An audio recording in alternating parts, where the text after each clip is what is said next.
Assalamualaikum warahmatullahi wabarakatuh. Halo semuanya, kembali lagi bersama saya Nunui Hasanah dengan NIM 23210101 dari kelas TIP RP23E.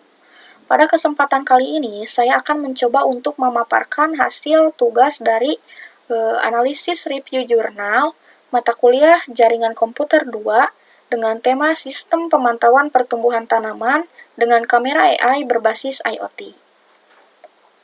Baik, mari kita langsung saja ke pembahasannya. Di sini ada latar belakang masalah.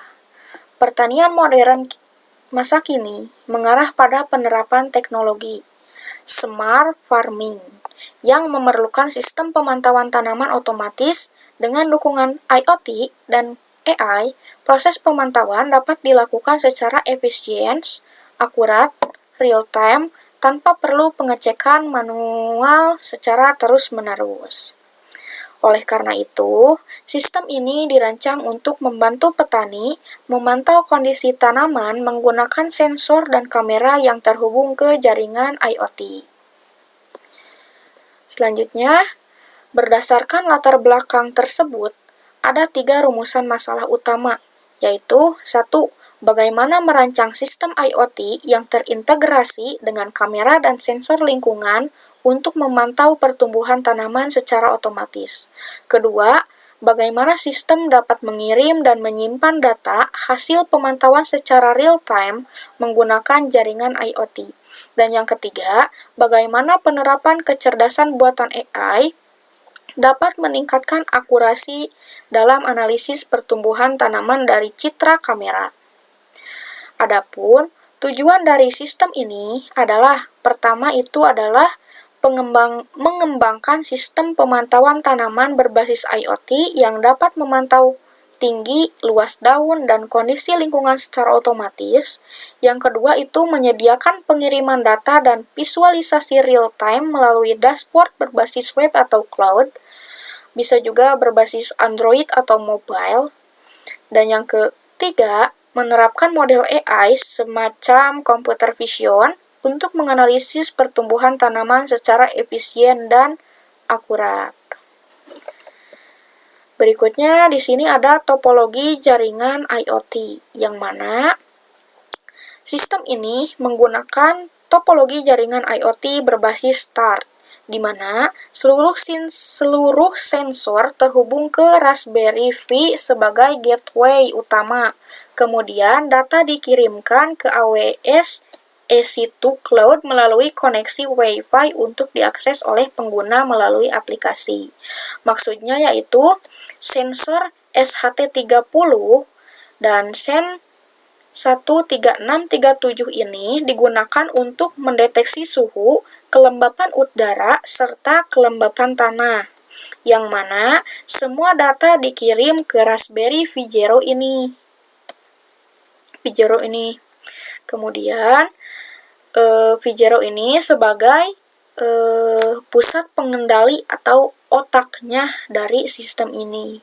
Lalu diteruskan ke AWS EC2 ya, atau AWS Cloud Server melalui jaringan Wi-Fi.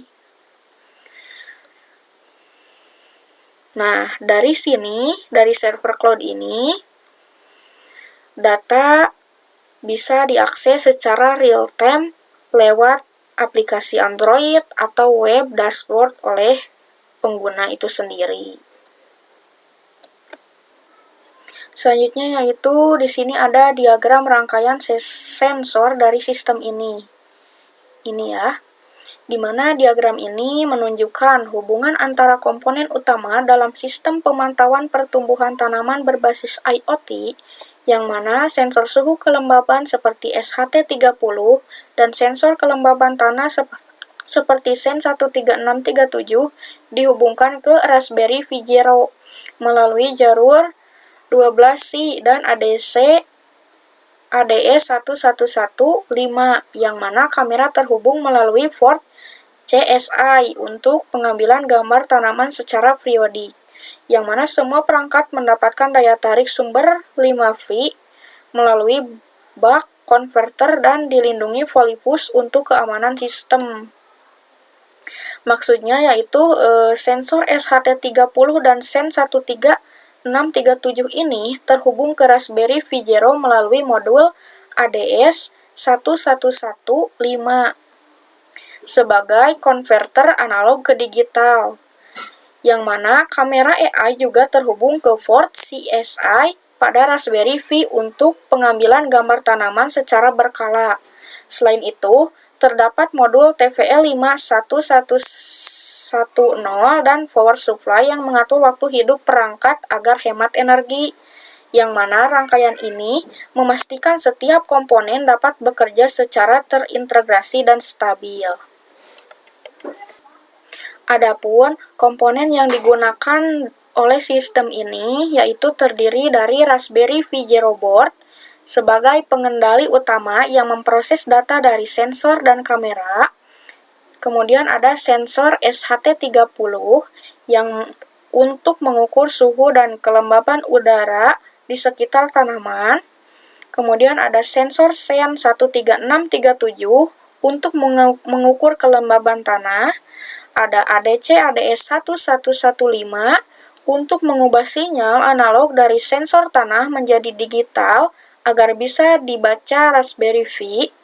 Dan di sini ada kamera kamera modul untuk mengambil gambar tanaman untuk dianalisis oleh sistem AI atau kecerdasan buatan.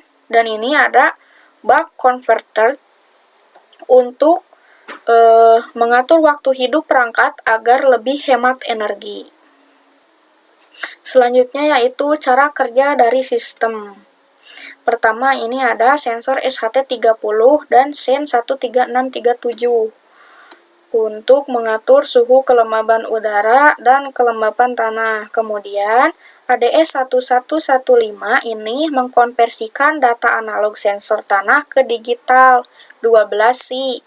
Selanjutnya, Raspberry Pi Zero ini menerima dan mengolah data sensor tersebut, sehingga kamera AI ini mengambil gambar tanaman secara berkala. Kemudian, data sensor dikirim ke AWS EC2 Cloud Server melalui Wi-Fi atau 4G. Setelah itu, cloud semacam Django atau MySQL ini menyimpan data dan menampilkan hasil melalui aplikasi Android atau web. Sehingga hasilnya pengguna dapat melihat data kondisi tanaman secara real time. Dan power timer TVL 5110 itu nantinya mengatur siklus hidup perangkat agar hemat daya. Secara garis besarnya, sistem ini bekerja seperti sensor membaca data suhu, kelembapan udara, dan kelembapan tanah.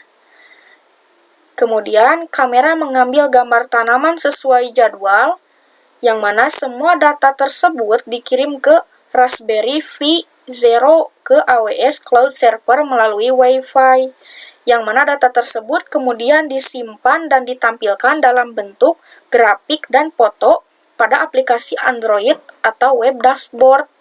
Sehingga dengan bantuan TPL 5110, sistem hanya aktif pada waktu tertentu yang lebih efisien dalam penggunaan daya.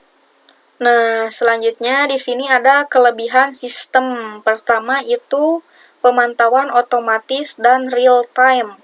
Maksudnya yaitu data suhu, kelembapan, dan kondisi tanah terbaca otomatis dan tampil langsung di aplikasi. Yang kedua, dapat dimonitoring dari mana saja. Maksudnya, informasi tersimpan di cloud bisa diakses kapanpun melalui internet. Yang ketiga itu menghemat waktu dan tenaga petani. Maksudnya, pemantauan otomatis mengurangi pengecekan manual di lapangan, yang mana nantinya petani dapat menghemat waktu dan tenaganya atau energinya, tidak terlalu capek intinya.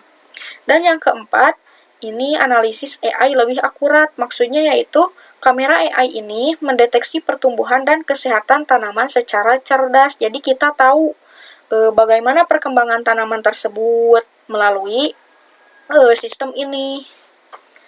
Baik, untuk pengembangan selanjutnya, sistem ini dapat ditingkatkan dengan menganalisis AI lebih lanjut, yaitu untuk mendeteksi penyakit tanaman. Yang kedua itu penggunaan energi surya, yang mana nantinya sistem bekerja mandiri tanpa listrik, tetapi hanya mengandalkan matahari saja. Yang ketiga, integrasi suara atau voice assistant IoT seperti Google Assistant untuk memeriksa kondisi tanaman. Contohnya misalnya nanti petani tuh minta gini, "Halo Google, bagaimana perkembangan tanaman saat ini?" Nanti AI itu bakal menjawabnya dan memberitahu si petani tersebut. Dan yang ketiga, sistem prediksi cuaca lokal. Ini maksudnya sistem dapat menyesuaikan waktu penyiraman dan pemantauan. Jadi nanti di sistem ini dikasih tahu kapan harus penyiraman tanaman dan tumbuhan tersebut. Oke, baik. Selanjutnya di sini ada kesimpulan dan manfaat dari sistem ini, yang mana kesimpulannya adalah sistem pemantau pertumbuhan tanaman berbasis IoT ini mampu mengukur suhu, kelembapan udara, dan tanah secara otomatis dan real-time, serta menganalisis pertumbuhan tanaman dengan kamera AI, di mana data dikirim ke cloud AWS dan dapat dipantau melalui aplikasi, sehingga petani dapat memantau kondisi tanaman dari mana saja dengan hemat energi dan waktunya. Adapun untuk manfaatnya, 1. Pemantauan tanaman lebih efisien dan akurat. Yang kedua, menghemat waktu, tenaga, dan sumber daya air. Yang ketiga, membantu pengambilan keputusan, dan yang keempat, mendukung penerapan smart farming modern. Nah, selanjutnya untuk referensi, saya menggunakan beberapa jurnal, diantaranya satu jurnal yang ditulis oleh Samsul Huda dan kawan-kawan pada tahun 2024 dengan judul IoT Enable Plant Monitoring System with Power Optimization and Secure Authentication dari Computer Modeling in Engineering and Science. Yang kedua itu ya jurnal yang ditulis oleh Meida Cahyo Untoro dan Patan Rizky Hidayat pada tahun 2025 dengan judul IoT Based Hydroponic Plant Monitoring and Control System to Maintain Plant Fertility dari Intex Jurnal Penelitian. Dan yang ketiga, jurnal yang ditulis oleh Saban Kumar KC dan Sanjivan Satyal pada tahun 2023 dengan judul IoT Application in Agriculture, a Spotlight on Indoor Plant Monitoring System, atau bisa disingkat IPMS dari CADFOP Journal of Engineering and Management.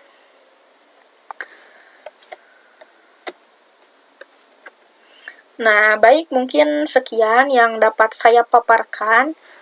Mohon maaf apabila ada kesalahan kata atau penyebutan nama dan ketidakjelasan penjelasan, karena di sini saya juga masih belajar untuk memaparkannya.